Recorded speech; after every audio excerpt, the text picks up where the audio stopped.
And hello, we are here to review the Fallout Season 2 finale.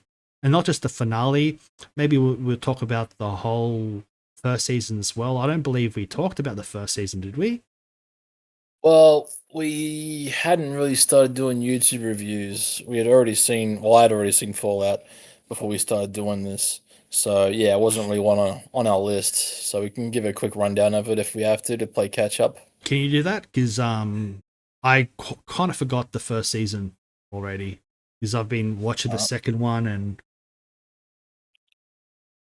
right now? yeah, Okay. Well, again, we're talking another video game adaptation, as most people know with Fallout. I have personally never played the games, but I'm quite aware of them. So Fallout begins with Cooper Howard witnessing the nuclear fallout of the bombs getting dropped on America, in particular California, and then we fast forward time to 200 years later, where we are introduced to pretty much the main character, Lucy, and her lovely living conditions in Vault three 32, or two. Okay, yeah, 31, 32, or 33. There's the three of them. I think you're right. I think it is 33. three. Yeah. And through her point of view, we get to see how Vault dwellers live. They all live underground. They've been in these kind of lifestyles since the atomic fallout. Spoilt. And yes, well, they're very spoiled, but They work they don't for know it. any better. Yeah, like it's very I do enjoy the satirical nature of the show. It's very comical and at the same time very violent. Like for the most part, it's played off for laughs, and then it can get really serious at points. And I think they do that balance quite well in terms of what the video game delivers as well. Um, so Lucy's big day is she's getting married.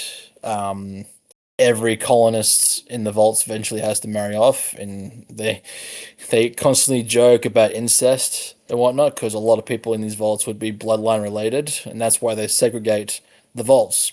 So Lucy is going to get married off to someone in a different vault, and I guess the real story begins when we realize that the person they married her to was not a vault dweller, but a person from the wastelands upstairs, and that vault that she was supposed to get married into had all been murdered and replaced by people in disguise as vault dwellers who do this assassination espionage attempt to try and kill or kidnap Lucy's father, Hank McLean. And that sets off the whole plot of season one. Lucy has to find her father, who's been abducted by these weird people, so she goes to the surface, and through her, we see the wastelands. And it's pretty brute up there. It's pretty violent. It's in many cases also pretty funny. Um, but we learn everything as Lucy learns, and she's very naive. She's very and for less, she's not prepared for this world, as a lot of the people up on the wastelands will tell her repeatedly, and that in order for her to survive, she needs to be violent. She can't be a vault dweller. And what I love most, especially.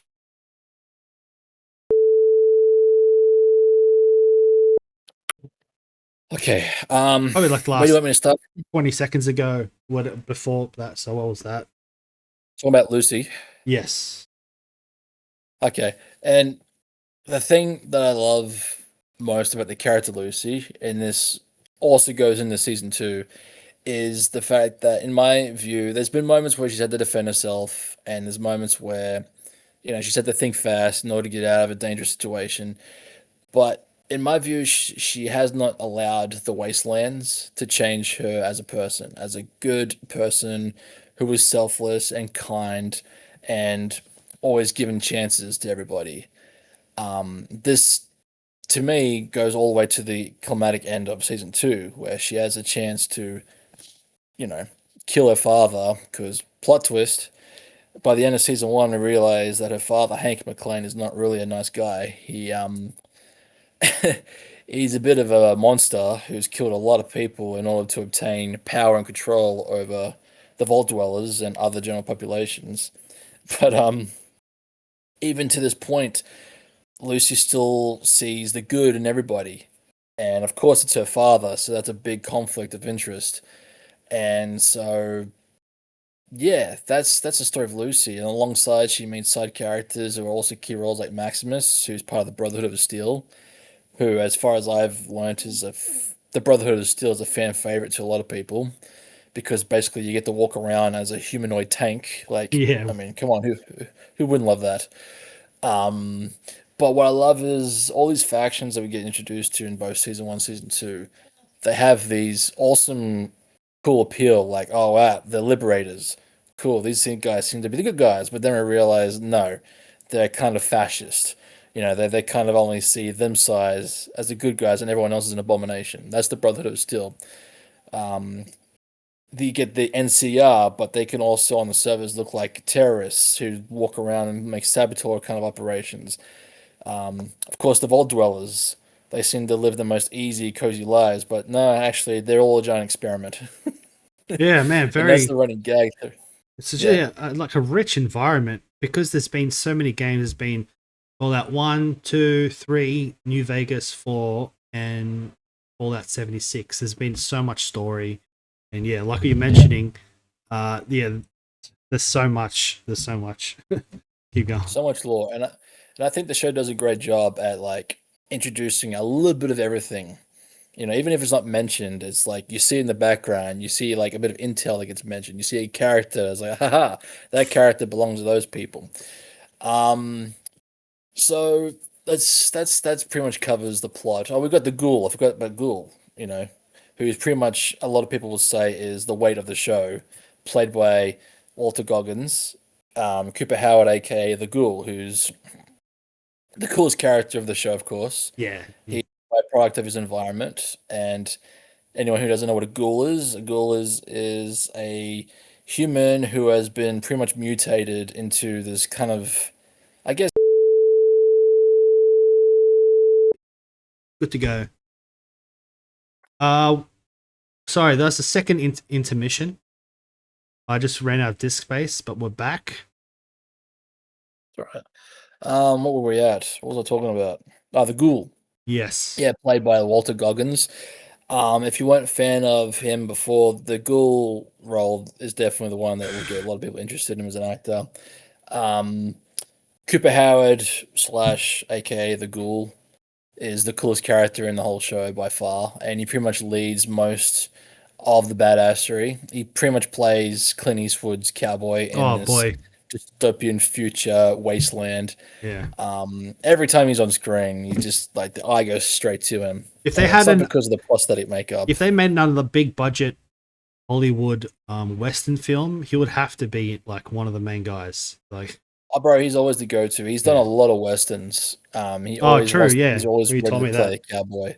So in this, he is a cowboy, even though he's technically not a cowboy. It's set in the future, but he's a cowboy. Come on, he's got the hat, he's got the spurs, everything. He's got the He's got the charisma swag, of a trench coat. cowboy. Yep, Cowboy. charisma for sure. And so pretty much the narrative is led by him because we get the two polar opposites of how they see the worldview, which is Lucy, trying to see everything, trying to see the good in everybody, where he's got the ghoul who's lived 200 years on the wastelands, so he doesn't have a positive outlook on anything anymore. He just knows it's either kill or be killed kind of Hmm. mentality. And his whole plot line is about finding his family, his wife and daughter, who have been obtained to the one second, who have been held by what they call themselves, Voltec, the evil corporation. There's always an evil corporation in all these films and TV shows, and so that was basically his plot line for the first two seasons, was finding his family and finding the people who know where to find his family. And so we segue into season two, and it takes us to New Vegas.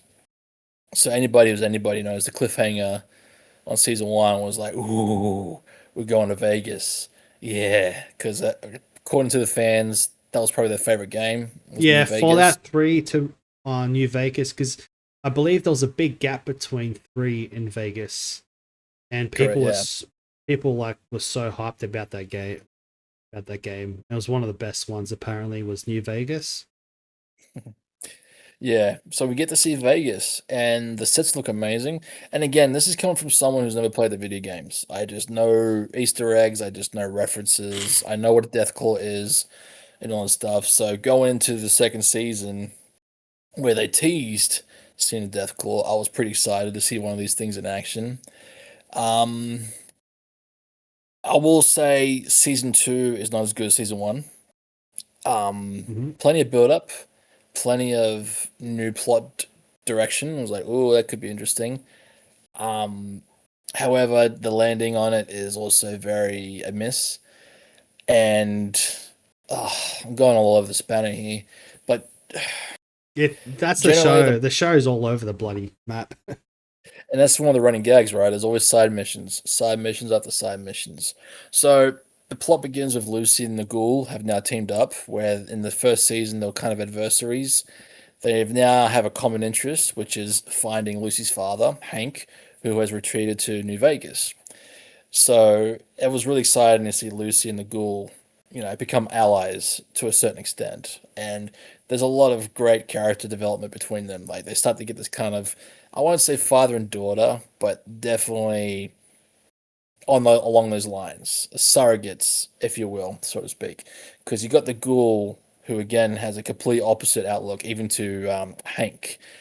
And I will say, I really, really enjoyed Hank McLean in this season. There wasn't much of him in the first season, but in this one, even though he's this diabolical, evil man, there was something very preserving and charming about him that I couldn't help but like. Like Yeah. we get reintroduced to him landing in Vegas, and he walks into the facility, and it still looks like it was before the fallout. Types the intercom in, and you have, what was it, 1 million and something, something, something messages. And his response is, let's get to work. It's like this positive outlook, and like he's doing this montage of him getting like experimental test subjects, and he finds a yo-yo along the way. And it's a great montage of development because we see him getting better at his job, not because of what he's doing, but because of him practicing the yo-yo, where at first he's terrible at it, and then, you know, one push cut away, then he's starting to do like the dog, and he's starting to spin the yo-yo and all that. It's like that's his character in a nutshell. He keeps at it until he perfects whatever the craft he is he's doing. And we get there through him just even being in like a little fine suit as opposed to his vault outfit in the first season. So his characterization for me was really on Paul. I was really enjoying that role. And if there was any hope to have some kind of redemption for him, I was all on board for it. Um Saying that there wasn't really 100% redemption for him, but we do get this kind of sense that he's not really the true villain of the story, that there's someone higher up than him Hmm. that possibly is. So if there's a possibility to have him learn new ways by the end of this, that'd be cool. But generally, the plot is around him developing these radio microwave chips that implanted in the back of people or on people to control them. And again, that's the diabolical evil of him. He's controlling the masses. If he can't blow a whole population up, he will control a whole population of people to his liking. And that's where his evil comes into it. He wants to create a hive mind to serve in his image of what is a good person, which is this very 60s sitcom TV show, Howdy Neighbor, Yeah. as we all know, the Vault Dweller kind of way. Um, Again, what I do love is they showcase the good, the pros and the cons of this. Okay, he's got all these people in control. Without this control, they're savages. They'll just like try to rip your head off the first second they get a chance. There's always to everyone's agenda. A person never strives to be evil. You know what I mean? And it's again in sense with Hank's character, he doesn't see his actions as being evil. He sees his actions as necessary to save the good people, which in his eyes are the Vault Dwellers. But it comes at a huge cost. The cost is he's dictating to people's free will, right? Exactly. Yeah. But then the free will of most of these people is just to kill that person over there because he wears a different color banner to me. So there's the thin line on his reasoning, and it's like, all right, fair enough. You can see why he's doing the things he does, but at the same time, how many people that are actually good along the way that Yeah, like are either like destroyed because of this whole thing, and that's where the line is with Lucy once she finally meets up with her father. the whole personality, Um, like all the good parts of the personality is wiped out, and you see that in the end of season 2. Um, well, they that become zombie, basically zombies that just listen to whatever boss says, and they've lost all their humanity. somewhat, yeah. It's a weird line to balance on. Like, do you agree with him? Yes. Like, I agree with his intentions, but the outcome of it is wrong, right? That's where you draw the line. Is there justification in it? Fair enough, because they do the same thing in Rick and Morty for an episode about hive minds, and the character that's controlling everybody brings a lot of fair points as to why a hive mind could work. And it's Yeah, like, am I actually getting enticed by this? It's like, no, no, no, no, no, no. That's wrong. Full stop. That is wrong. But yeah. So, going off a tangent, man. So, a lot more flashbacks again with Cooper Howard and the build up to how the Fallout Holocaust began. We learned that he in generally had a lot of involvement or lack of in terms of like he could have saved the world possibly if he had just made a different choice as opposed to the choice he made, which, as far as I understand it, is again a great homage to Fallout because that's usually how each game ends, right? There's alternate endings with the choices you make, with the people you save or the people you sacrifice. And we get that a few times in this show with Lucy having to choose between saving like giving the injection to the ghoul or giving the injection to the stranger who got bit by the radioactive scorpion. She made the right choice. She injected the woman who would have died without it, as opposed to the ghoul who could have survived it. But again, that's a running gag a lot in this, which is a great homage to the video games, which is making choices that have severe consequences and outcomes. It might seem like the right thing to do at the time, but doing the right thing usually results in a lot of bad things occurring from it. And that's Cooper Howard's character in a nutshell. He really is embodying trying to do the right thing like Lucy is. But now that's 200 years later, Cooper Howard understands that the choices of doing the right thing all the time, the good thing all the time, often is served towards people who are not trying to do the right thing. If that yeah. makes any sense. I want you to go on, man, because I can go on for hours. Oh yeah. I was gonna say I didn't really like. I think his name's Officer, which is Kyle's character. Kyle. Yeah, he's so his actor name is Kyle Oh my god, McLaughlin. He's the one. McLachlan. Yeah, he's Lucy's father. Wait, what's his character name again? Hank. Hank. Hank McLean. Yeah, okay, Hank McLean. I wasn't a big fan of that guy, honestly. I thought he was trying too hard to be a villain. He was trying too hard to be a villain. And he did these like evil smiles. I don't know, I just didn't feel like he had the acting chops to play a good villain. Which I know you probably completely disagree with that. It's hilarious. I I didn't do, I because I didn't don't think he was trying to play a villain at all. I just didn't. Yeah, I wasn't a fan of that guy. I felt like they could have gotten a lot of other cast members, but yeah, he was kind of whatever to me. He kind of made up for it in the end when he meets up with Lucy, and then Lucy wants to take him to, take him to the vaults, and he's like, "All right, off me." That was I like that part, yeah, he got a bit of an arc towards the end, but most of it I felt like he was kind of annoying, and the CGI face they did of him de aging, a lot of it was just horrible. It was like Superman level bad. All right, so we got that one out of the way. The Ghoul, what's his name again? But not the Ghoul, but he plays he plays the Cooper charming guy, Howard. Cooper Howard. Yeah, he carried the show. Uh, I like how the whole show wasn't based on either the vault or the wasteland. They cut it up a bit and they add a bit more of the flashbacks. Usually, I don't like flashbacks in shows. It annoys me, but I think they did really good with the flashbacks in this show. That was to me probably the some of the best parts of the show were the flashbacks. I was so curious to see how the heck, when he finds out his wife is like freaking wanting to nuke everyone, and I was hooked, man. I was like, how's he gonna act now?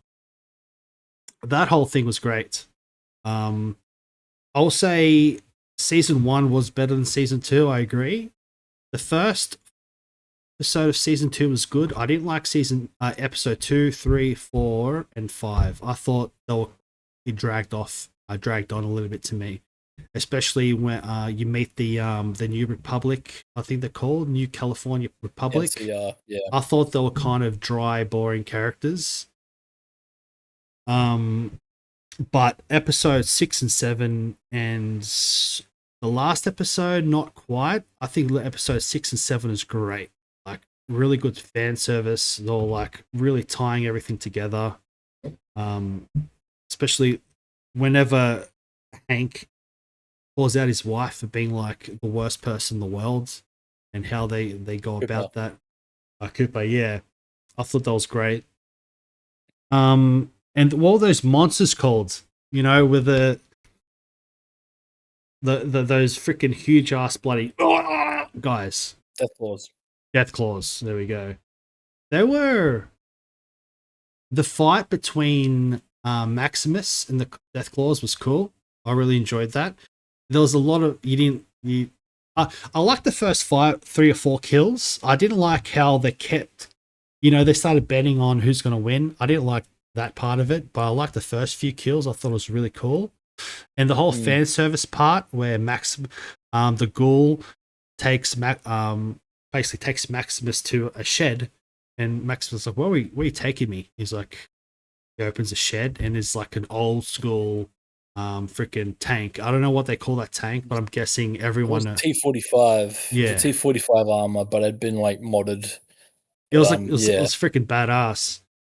So yeah, that was great. A lot of the vault stuff, I feel like especially episodes 2 to 6 dragged out a bit. What's that actress's name? Annabelle, was it Annabelle? It's the one that took over. It's the one that she lost her sister and then she took over. Yeah, the one with the one eye. Yeah, I thought I didn't like her in the beginning, but I thought she had a pretty. I kind of liked how she became in the end. She became freaking evil. I feel like they changed her character from season one. I don't know if it was always she was actually one of the company people from the Fallout. I don't know if that was originally always her character's writing, because in season one I felt like she was not villainous in nature. You know what I mean? I thought some of the stuff that she did in the first season was just done for humor, but in this one I feel like they rewrote her to be more of this kind of hidden agenda kind of character. So yeah, I liked what they did with her, but at the same time I didn't like what they did with her because it felt like a rewrite. I don't like how they ended her. I thought that she would have a bit more of a complex ending, but it was just, she has a wedding. Her husband tells her, to-be husband tells her off, and she runs to her office and now wants a bomb. Which I'm glad she did. Jet was getting on my nerves. Yeah. Always just running around doing nothing. Simpy cuck boy. Yeah. But he was just doing his job. I was waiting for him to explode. I thought he would have done a little bit more. I was waiting for him to get physical, because he's a big guy. So I was waiting for him to finally show his true nature. But I don't know. Still, I love the part where he calls her out and he's like, the worst thing you can say is, "And she's Canadian." Dude, I died. That was so good. And then you see the guy giving the ceremony in the end. He's like, "Oh yes, good point. Yeah. Oh, that's good." Abomination. He's like scum of the universe. He's like the Mister. You must have direct evidence. We don't take anything. Oh, he's Canadian. Oh yeah. Oh, dude, that was hilarious. This is proof. I seriously thought that case that she collected, I thought the plot twist was she was going to open it and it's one of those devices that Hank had. I thought that was going to be the ending, and that somehow the implants are into people or she's able to control them. But no, it was just like a radio frequency call out to the what they call them, the Clavang? I can't remember what they're called. But yeah, I agree. I feel like she could have had a more diabolical ending if that was going to be the way they took her character. But at the same time, I didn't really care that they took her character that way. She has the villainous tropes about her. You know, she's got the eye patch for Christ's sakes, and she's got a very Claire Clara Deville kind of persona about her. Oh yeah, yeah, Where yeah, she, yeah. you know, she comes up very clear cut, very charming and elegant and all that stuff. But that smile and that eyes, like, yeah, you're a Kill Bill kind of villain. Fair enough, but I don't know. I feel like what they originally had for her character in season one is not what they had for her in season two. Um, I reckon we move on from her. Lucy's brother. I I Norm, Lucy's Norm. brother. I really enjoyed some of the stuff he was getting up to in the first half of this season. I liked that he's not, brawn smart. That he's actually he's clever. He knows how to work around the bushes and unsolve the clues and all that stuff. So the first half of this, I was enjoying how he managed to convince all the Vault guys that he escaped to help him escape that encapsulated area to the surface. I didn't really care for where they took it from there, where it's like they find a building, start some of the other people are Yeah. starting to get suspicious of him, and he like gets himself in that perilous situation. I don't know, I felt like that could have been a bit less. I don't know why, I just wasn't interested in it because it's No, information that were already being fed from a different storyline, I didn't like which is that, any of the new Vault people that came out and then helped him escape. I didn't like anything that happened after that. I like well, how that's he fine because they're all dead except his quote unquote possible love interest, which honestly, I'm going to tell you right now, that was the most plot convenient thing to have happen because, they were all herded into that little small room where those roaches got in and slaughtered them all.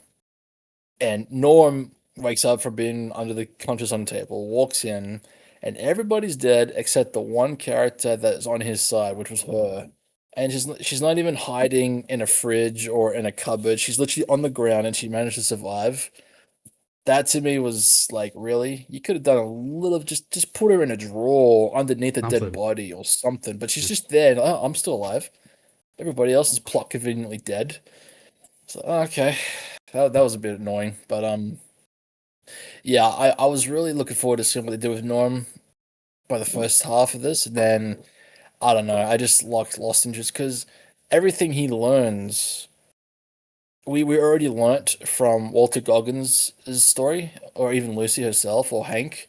So it just felt like the same story was being told by a third voice. And by the time it gets to Norm, it's like, we already know this, you know? So they could have taken his story differently, or at least have him return to the vaults and explain to them what's really going on, that we're all just experiments and all that such. Call them out on it. Get back to Chet so they can have that kind of weird duo that they have. Um, so yeah, that was a cross instead of a tick, what they did with Norm.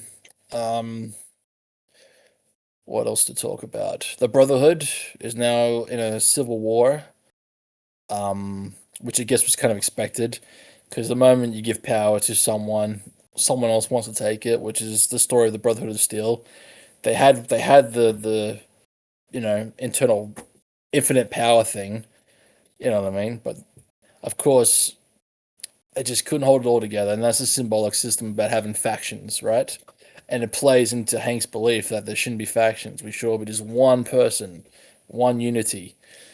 Um, Yes. The I didn't, I've forgotten his name, but Maximus's friend, uh, the one that's like goofball. slowly deteriorating.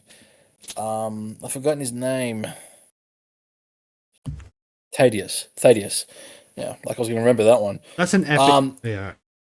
it is. That's an A lot epic of the name. Brotherhood of Films. Yeah, they all got really cool names. Like even like the actual knight from the first season, Titus. They're all awesome. So yeah, I really enjoyed Thaddeus in this. His comical delivery is really good. Um, his deterioration and he's definitely not becoming a ghoul because he literally lost his arm. So whatever he's turning into, I'm pretty sure if I ask my workmates who have played the games will probably know.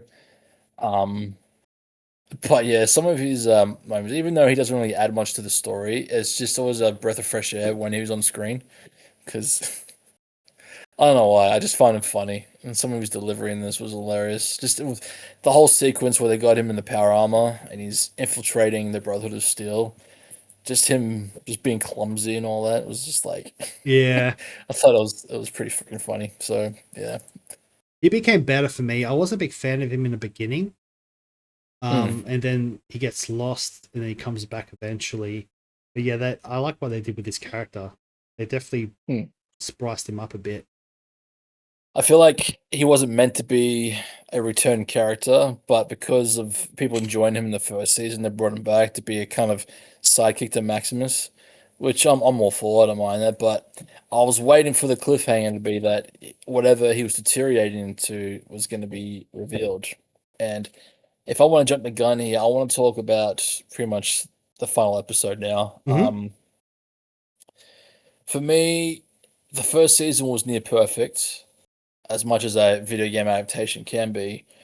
And because of how successful it was, the show really, really wanted to try and build it into something bigger for season two. But honestly, I was kind of, I won't say let down, but I felt the season finale was very underwhelming. For many reasons. One of the key reasons being is like they introduce a lot of references or possible plot outlines for a season three before even having any real proper conclusion for season two. Like the main draw thing was about Lucy getting to her father. And the question is, what will she do when she gets to him? Will she kill him? Will she forgive him? Will she, bring justice? As we find out, Lucy's still determined to give justice how she feels is the right way, which is the Vault way. Um, and then it's revealed what Hank's plan is, which is installing these controlling chips into everyone he can. I felt like that plot line went pretty flat, only because of how it ends. Like Hank is losing the fight. He's been outwitted by Lucy and Cooper Howard, who comes in clutch and quote unquote saves the day.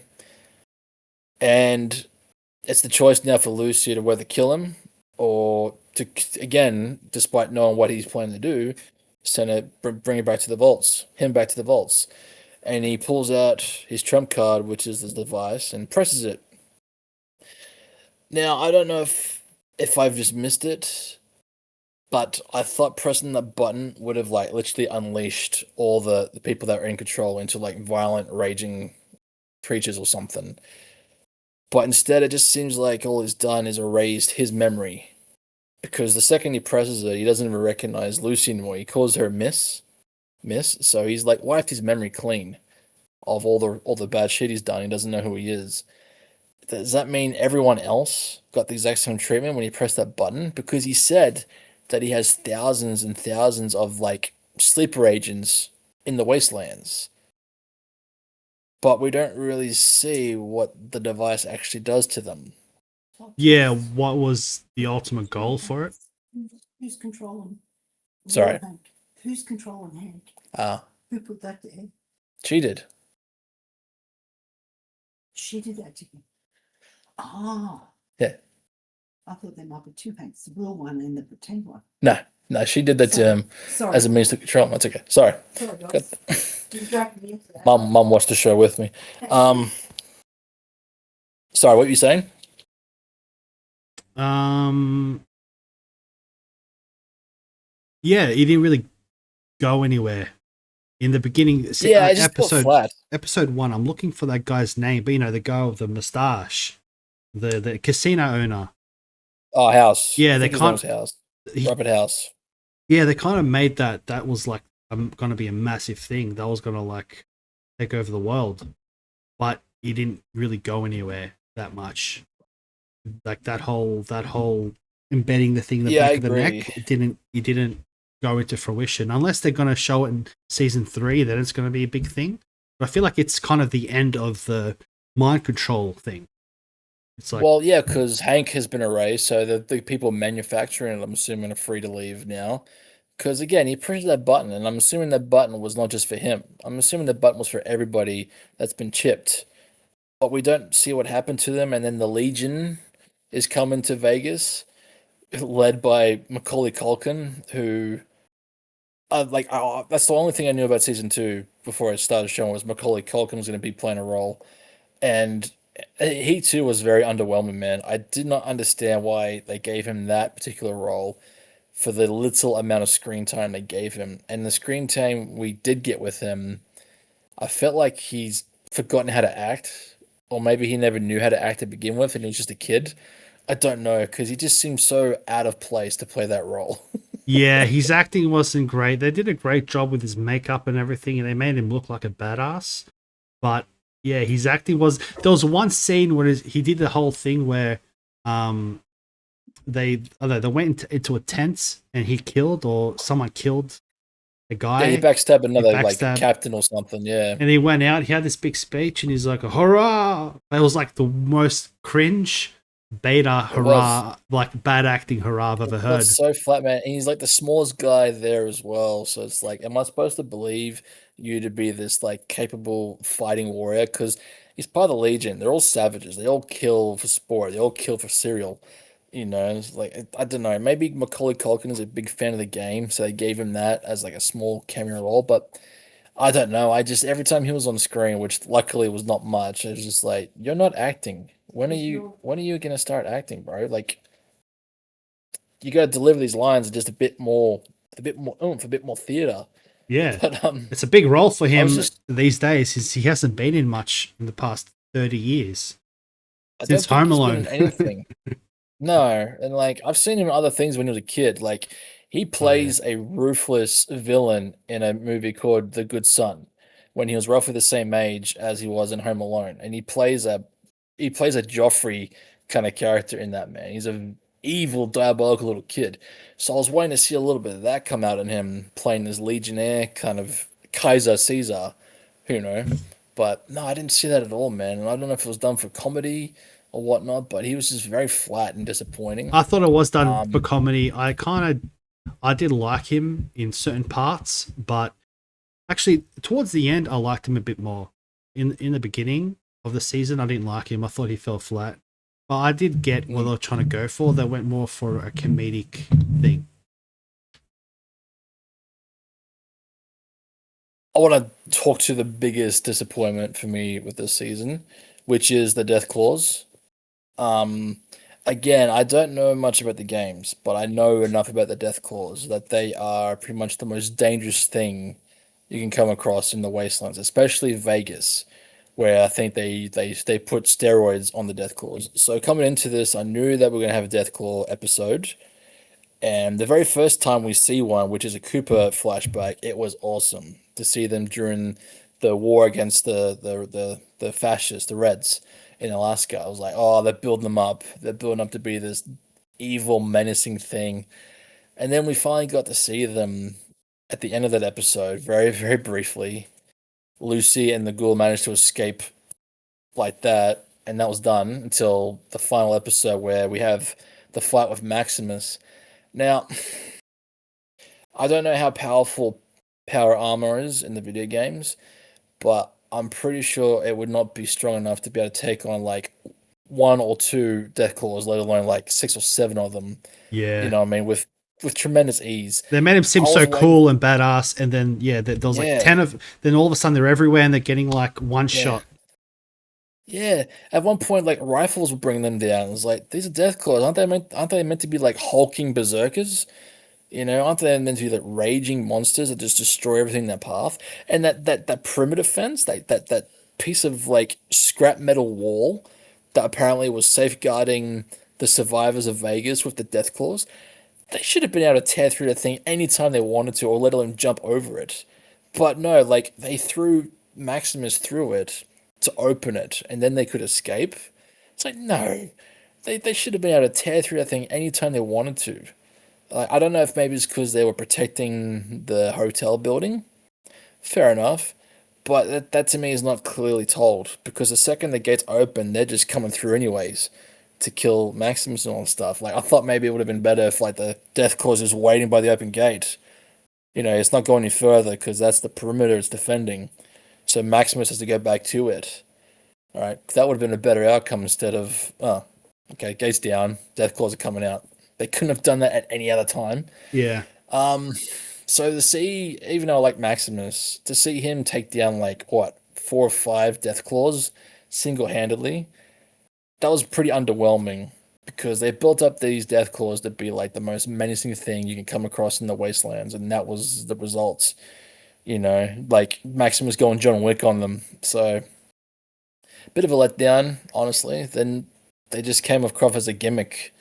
It's just another CG gimmick that got blown up by a rocket. Got its head cut off with a sword. Got shot with a rifle. It's like, oh. Yeah. A guy comes out, oh, let's do this, and just got one of its head off. Dude, he should be able to This take thing- that bullet like it's nothing. As far as I've read it, they've been living with these death claws since the beginning. Only now they decide let's take them down. That's true. They could have planned. Yeah, they could have planned to bomb them or something. That one grenade would have easily. taken out 3 of them. That's my biggest issue. Like, Maximus shoots a rocket and it blows up immediately, but it wasn't even just rockets that were killing them. So that was a big letdown, and I'm pretty sure a lot of the fans of the game series will be feeling the same way because it's like, again, it's like when you defeat the big boss of a game and he becomes a playable character and gets severely nerfed. That's what it was like for this. Like you get to see these death claws on the big screen or the TV screen, and that's what we get, the very nerfed down version of them. The And way as far I as saw it, understand so the first one Deathclaw he killed, I thought that it was good. Like it was actually a really tough match. And maybe even the Yeah. second one, like he almost freaking died. It's like, oh man, I took out one. Now I got to take out like another one. And he almost Yeah. like got destroyed from a second one. But then the next 4 or 5, he just like he took out Yeah. like a John Wick film. I thought it would have made more sense, like, like you said, after the second one, he's already badly damaged. He gets back up. He's doing this all for Lucy. But then the NCR troops that come in like trying to even out the odds. They're shooting from distance. They're like helping distract the Death Claws. And then the people of Vegas join in, and it's like, hey, the NCR returned. Let's fight with them. Yay. Even at the odds for Maximus. But no, they just let Maximus take them all out. Mm-hmm. One by one, I might add. There was never a situation where they all ganged up on him. Nobody dies. And nobody dies. Maximus manages to walk away from it, which is cool. But yeah, I don't know. I just felt like that should not have been possible, even with like power armor. And I mean, I'll need a fan of the show to say, "Oh no, it's possible with power armor, especially Cooper's power armor." But still, I just feel like it's kind of like the build up to seeing the Balrog in the Lord of the Rings. We've heard about this creature, and Gandalf is clearly afraid of it. So when that confrontation comes, when he's left with no choice but to face it, the stakes are high. Can you imagine if that happened? The Balrog lands, Gandalf just throws a rock at it, and it falls off the cliff, and that's the end of the Balrog. All 50 Balrogs come out, and then he just takes them all out. With one rock, just ricochets off them and they're all down. That's what it felt like. It's just like, oh, okay. I was waiting for these things to be like terrifying, but that's what we got. Okay. End of that chapter, I guess. I mean, that's supposed to be the most menacing. Yeah, that's very letdown. Big letdown. Yeah, meant to be like berserkers, man. They're meant to be like Hulks. They just. I've seen jokes about it in the game where you're talking to an NCR, NCP character. In the background, you see one of those things just charging, and just swipe, you're dead. It's like I wanted to see that. I didn't want to see these slow moving things that go on, and then decapitated. I was like, oh. You might as well just fought a bull. Like the bear. Do you remember the radioactive bear in the first season? Yeah. That thing stood more of a chance against the power armor than the Death Claws. Yeah, true. Like, granted, one shot killed in the head, but that thing was doing more damage, I reckon. Granted, it was a terrible night. It was a coward, but still, like, you're telling me that the bear and the Deathclaw are like somewhat on the same strength level? Yeah, no. I don't think that's meant to be how it works. Like, yeah, from the first season, it made it feel like anything in the jungle can pretty much take on a tank, or like maybe a couple of them can take on a tank. So it's a very dangerous world out there. But it wasn't really a dangerous world. Like the people were dangerous, but there weren't as many mutants. like in the first season, they made it seem like, oh man, it's like you're gonna have to take on some crazy mutants, and then the Death Claw, dude, you're gonna need like 10 tanks to take out a Death Claw, but all the mutants end up being very underpowered. Hmm. I agree. Yeah, absolutely.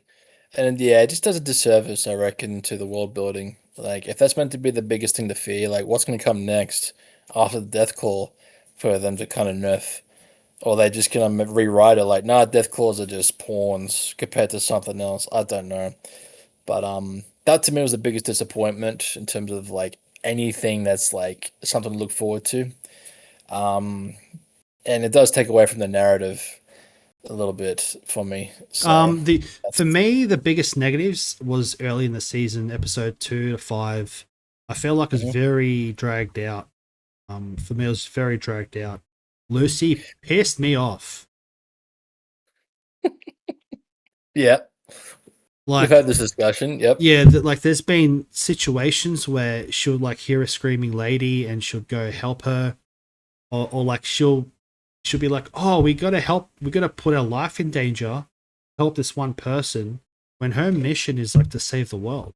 So she shouldn't be putting her. In my idea, is she shouldn't be putting herself in danger, for the greater good.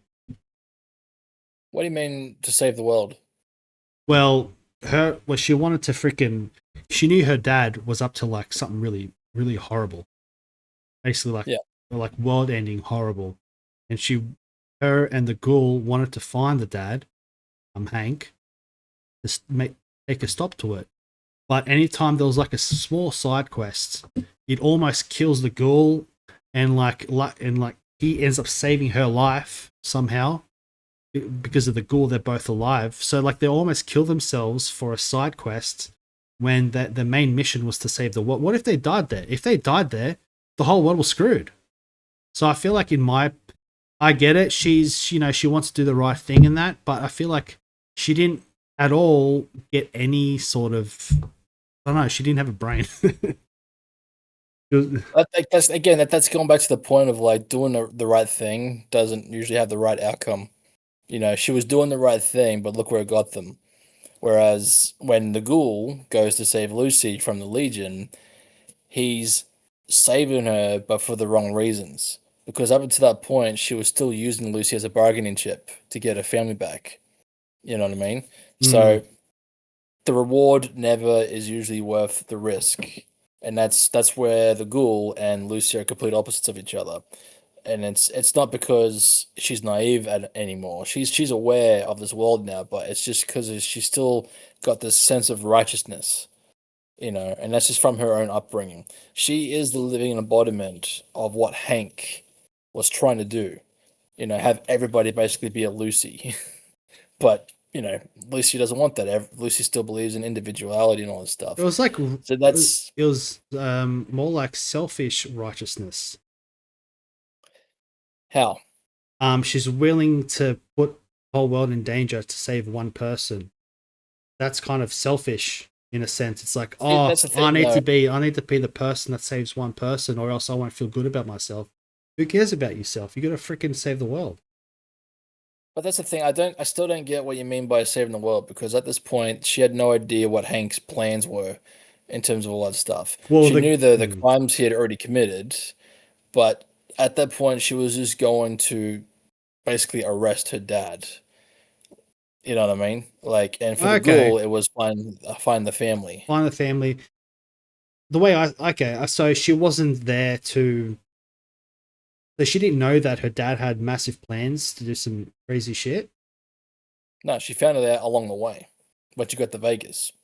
Like, obviously, she knew about his past. She knew that he was responsible for killing like 10,000 people at that shady. Oh, I forget the bloody name of it. Shady, Sands, shady sands. Shady Yeah. Sands, and all that stuff. And she's obviously self-aware that the vaults are somewhat more of an experiment than they are an actual life anymore. But in terms of his plans for microchipping everybody and turning them into a hive mind, she didn't know anything about that until she got to Vegas.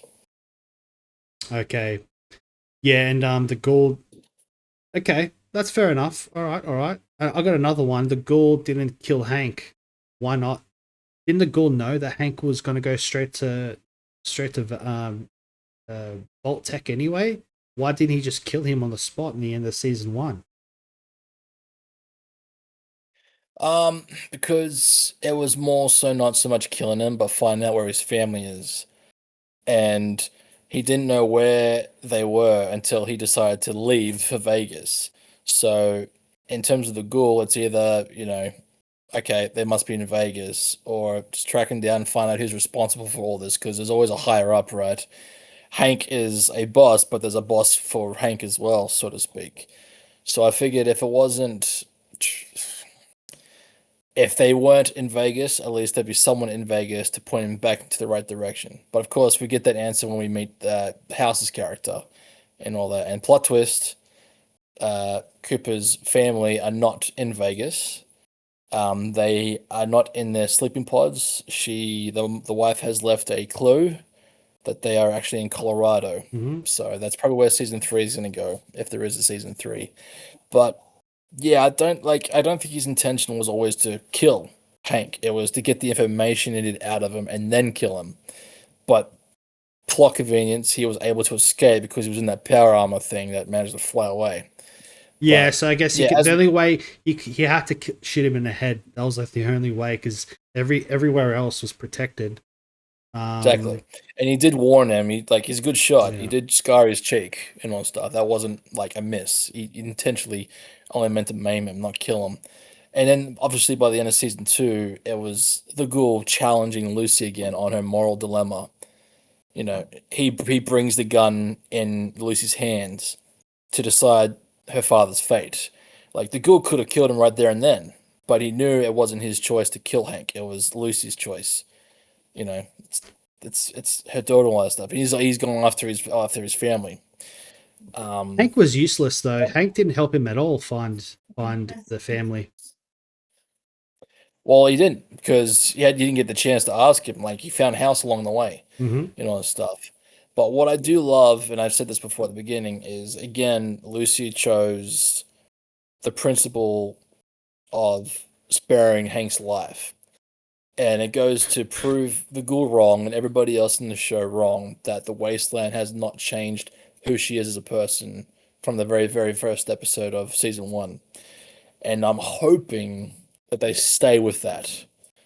They stay with, like, even like all the hardship she's gone through, all the trauma and whatnot, that she still is true to herself and doesn't change to benefit her situation because it's the easier choice. It's who's a good example of that? There's no really examples, honestly, but like, it's the whole thing of like being an honorable person will get you killed in the world of Game of Thrones. So if I'll be very happy if this show sticks to that guns of Lucy. That somehow by the end of this, whenever it finishes, she's still the same person, arguably, as she was the very, very, very first episode of season 1. And yeah, that's all I'm going to say about that. I don't know, man. Like freaking Daenerys, she might chuck a Daenerys and be like, screw the world and just like nuke the world. That's what It's possible. I mean, everybody's got a breaking point, right? I feel like her brother, even though again I'm not really happy with what they did with his characters, I feel like her brother could easily become the villain. He's got a very villainous look about him, more than a good guy. Like a pussy And- boy, he gets everyone to do everything for him. He's super smart. Oh, I mean, you got the evil bronze villain, but the real villain is usually the one that's the smart one, right? The one that's intelligent, that's 3 steps ahead. Norm can very easily be that character once a little power comes his way. He's at this point, he's like on the bottom, because he's out of the vaults. It's just him and her now trying to survive in their own wasteland. I'm pretty sure they'll be returned to the vaults in season 3 to make right with everything. But I could very easily see him taking over and slowly become a dictator and all that stuff. And even though he's meant to be a little pussy boy, they did a great job with hiding his actual figure. In season 1, he's always wearing long sleeves, but in episode 2, we see him with he's got his vault gear is off, so he's wearing a singlet, and the boy is ripped. He's a small little guy, but God, he's definitely been going to the gym. Oh yeah. Especially when he's stuck downstairs, he's got the singlet on.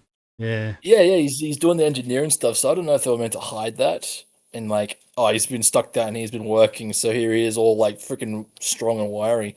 It's like, yeah, he's definitely athletic, the real person, but he does a good job at coming across as very geeky and very physically weak, even though he clearly isn't. Um, yeah, I don't know. Maybe season three he'll be more jacked. Who knows? yeah. They have a sprinkle of really nice characters, like that character that's the doctor. That he's like about to kill himself, but then he sees a possible customer, and then he doesn't kill himself. Like that guy was good too. Like whenever he was He in, was hilarious. he was hilarious. I think he's been known as the chicken fucker because that's what he was doing in season one. Yeah, that's probably like the most true to life Fallout character that I would probably say. Like he would be straight in the video game. That guy. Yeah, for sure. But there's a question. I don't know what happened to his character because he had one of those chips planted in him That's and it. was serving Hank. So is he free now? Has his mind literally been erased like Hank promised him? We don't know. We didn't. There's no follow through with it. So Yeah, and I thought maybe he would have been probably the chief guy with the thing in his back. You know, he would have made him the Hmm. chief because he's the one that sent the message and that. But he kind of went nowhere. And now he's just what he might just die now. Or that would have just been a nice cliffhanger if we saw him and he's like, you know what? I'm an alchemist. I know all this biological stuff. I'm gonna take over this project. You know, maybe start doing his own little agenda. They could have easily done that as a cliffhanger, but no. I'm pretty sure they. Or Lucy and the Ghoul kind of help him to create a cure for everyone. To when you take it out, they probably become zombies, and then he can like unzombify them or something like that. Like, because he's a genius alchemist. He could do anything. He could probably Yeah. create a cure for that thing that's in the back of the neck and bring everyone back to being normal. You know? Well, that's the thing. I think if they do take it out, they're back to normal because there's that sequence where Hank is showing Lucy how it works, and you got those two legions, like the ones that hate each other, and they're just fighting each other to death in the office area. And then all of a sudden, Hank's like, "Just push the button, push the button, push the button," and she does it, and it turns them into the very friendly state.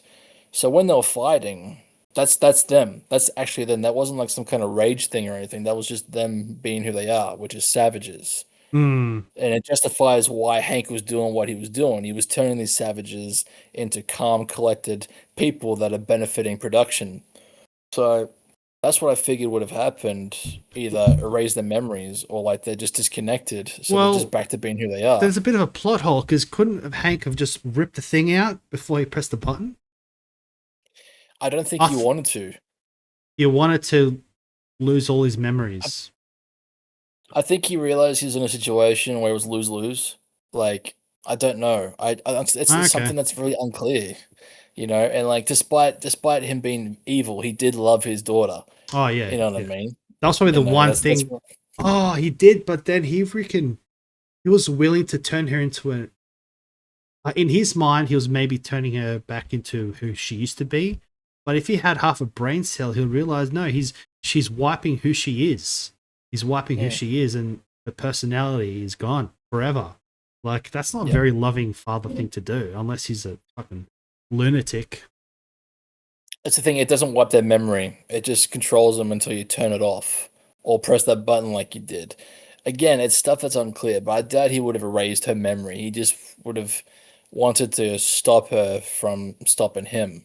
You know what I mean? Stop him from what he's doing to a certain point. But I Okay. agree, like that was pushing it. Like, you know, I'm gonna start controlling my daughter now because she can't be controlled. Yeah, I had assumed that Um, as soon as they press the button, wipe your mind, and that's it.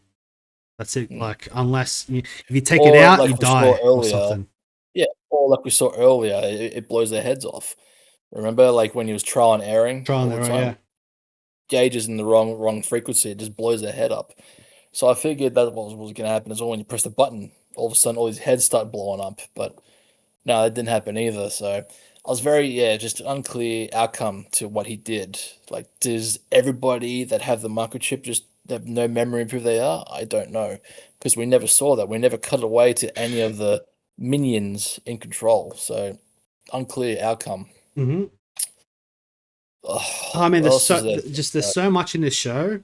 It's hard to go through all of it. Like I'm picking Yeah, and choosing little things I liked and didn't like. Man, like the show in general incredible. Like the set design and everything was yeah. perfect. They could The have role done a looks better huge. job. Yeah. Absolutely. And like I said, my biggest pet peeve, which was the death clause, but I think overall the reason why I dislike this season as I didn't hate it, but I didn't love it either. And I feel like the reason why is because half the time it was just kind of in joking for season three. Like one big example, two big examples really, is the mutant that saves the ghoul from when he's staked on the pole, who was voiced by Ron Perlman. And if you don't know, Ron Perlman did the narration of the very original game Fallout. So it was kind of them giving a thanks or a reference to him. But it seems to me he's going to be playing a key role in the next season. This mutant who wants to wage a war against the Volties and all that stuff, and wants the Ghoul to be on his team. Um, Again, an unnecessary cameo, I reckon, which didn't really need to happen. But again, it's setting up a plot for season three instead of doing what they should have done, which is have a much more cohesive final conclusion in season two. In season one, when the ending happened and the plot twist is revealed, like Hank was responsible for all these people. The NCR are actually the good guys. The Ghoul and Lucy have this big Maximus. They all unite. It's a real somber moment because every narrative was leading to that point. So when the final outcome happens and Hank does narrowly escape, and it basically is introducing there's going to be a season two, it feels rewarding because every question that we needed answered was answered in that moment. This season finale doesn't do that. The Mm, season finale just leaves like, well, so these things are going to happen in the second season. This disappointing thing is season two felt like it was going to be. It feels like an introduction to season three, if that makes any sense. They've written something not as a season, but as the first chapter that's going to be all concluded the next season. Which yes. unfortunately a lot of movies do these days. They make a freaking movie just because they've already got the mindset for a sequel. So a lot of the narrative beats in this is that's how it felt. I felt like it was just building something up for season three. Even um, Thaddeus' character feels like he's going to have some kind of bigger involvement come season three because his body's deteriorating, not as a ghoul does, as it's something else. So I feel like that's going to come into it. The mutant I mentioned, even Clancy Brown's brief cameo as the president of the United States in the flashbacks. He was literally in one shot in the limousine. Like, there's no reason I'd get Clancy Brown for that one cameo shot. Yeah. I'm quite certain he's going to be playing a big role next season. And of course, House, who's still the eyes and ears of all technology, he's still there. He's going to be playing a role in this third season. All this stuff is Mm, just like, wait till the next season to have everything answered. I was like, no, finish this season first. Make yeah. me feel rewarded and everything earned. And whatever comes next, I'll be ready for. And not being impatient, which I am right now, because there's so much I want answered that I'm gonna have to wait probably 2 years for. So Yeah, yeah, I guess the second it, season was a lot about the thing in the back of the neck and the flashbacks. The flashbacks were great. totally. And but saying that, it like I said before, it does come off flat the whole tech thing because it's just I don't know, it just Yeah. doesn't have a good follow through. It seemed that was the Like main villain in the movie was that thing, and it ended up falling flat. So it's basically yeah, a really bad villain for season two. totally. Or just plot MacGuffin, and the cliffhanger is one of the cliffhangers again, the Brotherhood of Steel. They have their own alpha power armor by the looks of it, Oh which is going to yeah, be a big play. So like, I like that guy. I like his performance. He's very intense. The I don't know what you call him, the chieftain of the Brotherhood of Steel, the old man with a walking cane. I feel like he was in I Game of like his. Thrones. He played one of the evil He's guys a in Game of Thrones. Yeah, He's very, very similar. He's got a very theatrical, old English kind of way of delivering. His yeah. voice is very powerful. I like his delivery. They could have done a lot more with his character because he's going on the borderlines now of like he's justified in his actions, but it's crazy. It's heretic kind of justification. So he can be a very menacing biblical villain and all that stuff. But yeah, they're going to be introducing another plot MacGuffin for season 3. But yeah, this no, season. that's right. They really set up season 3 to be a banger. Mm. And I'm really curious. And even in the end, where you see the ghoul, he looks up to Colorado and you see the snow. You must be like, Yep. fuck yes. Like Colorado, I don't know anything about Colorado. I don't know what significance that has in the game series. I know Vegas was a big issue because the game was called Fallout Vegas. I don't know what Colorado has to offer. I'll have to ask fans or Yeah. just Google it. I played 4 quite a bit. I got stuck in a section. I couldn't figure it out. And I played 76 a bit, but dude, 76 is just sucks. Nothing to do with Colorado that I saw. So maybe it's Okay. just all kind of new storytelling from here. Maybe. Who knows?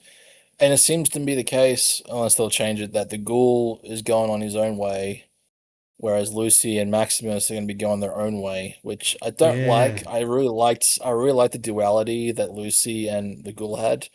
So hopefully they find a ways to have them again work together.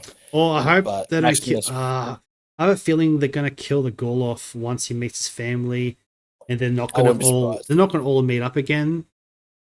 The ghoul's probably gonna end up dying off, and then the family has their send off, like happily ever after type thing. But yeah, no, Yeah. I really like the whole the ghoul, Lucy, and Maximus. I really love their chemistry. It's, like Maximus and the ghoul, I was kind of in it straight away. Like I thought they had good chemistry off the bat. Yeah, Yeah, it's I'm cool really seeing really this, you know, curious to see where it goes with meeting his you're gonna be family. waiting a while. Yeah. Unfortunately, big budget shows like this gonna have to wait a while. What else? But yeah. Oh man, it's so much to cover, but I feel like that's the general Yeah, gist of it. we're gone for an hour. Yeah, it's cool. Let's wrap it up then, eh? All right. Yeah, I'll start with the rating. I'll give the season. I'll give it a 7.5 out of 10. Yeah, Yeah, it was a I'll give bit it the same. to me. It was a bit lacking. It was a bit slow for me in a few episodes. Yeah, Some of the characters I wasn't a big fan of. The main villain, there wasn't really a villain, like you said. It was a big lead up to season 3, but visually it was great. The acting was good. The chemistry was great. Lucy's character arc was good. Was well done. Even though she was kind of annoying for me in the beginning, but I liked her towards the end.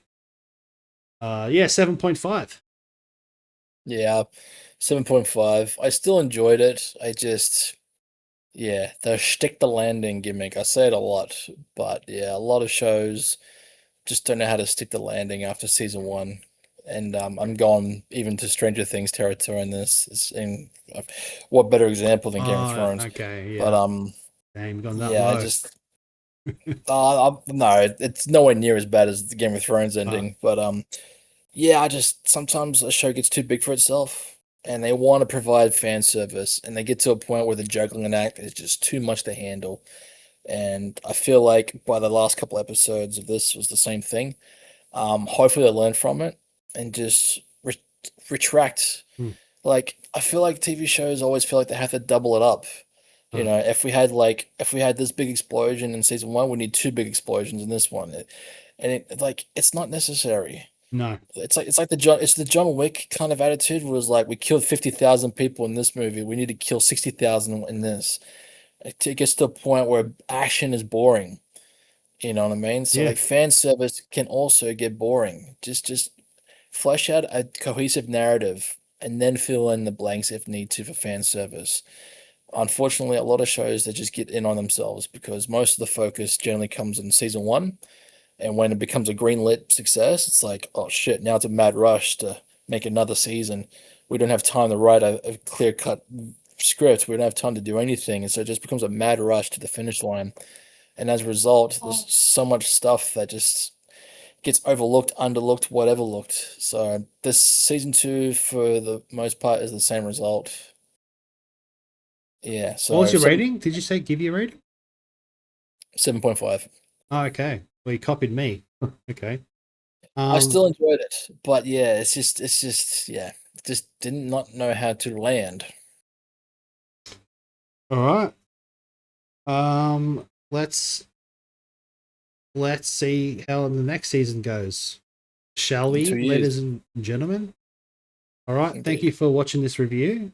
Please hit that subscribe button, boys and girls. And we'll see you on the Epstein Files. Okie dokie.